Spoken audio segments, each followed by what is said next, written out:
Enak banget, seger. Bawang merah kok minum es terus sih? Itu seger banget tahu.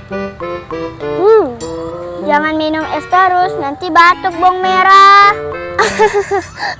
Gak mungkin batuk kali. Ayla lebih banget sih.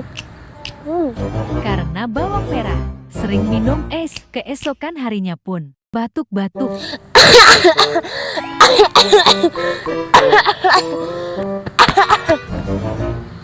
Tuh kan bawang merah batuk-batuk, pasti karena minum es tuh.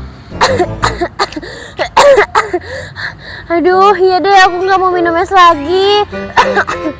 Teman-teman, kalian nggak boleh minum es banyak-banyak ya, nanti kalian batuk-batuk.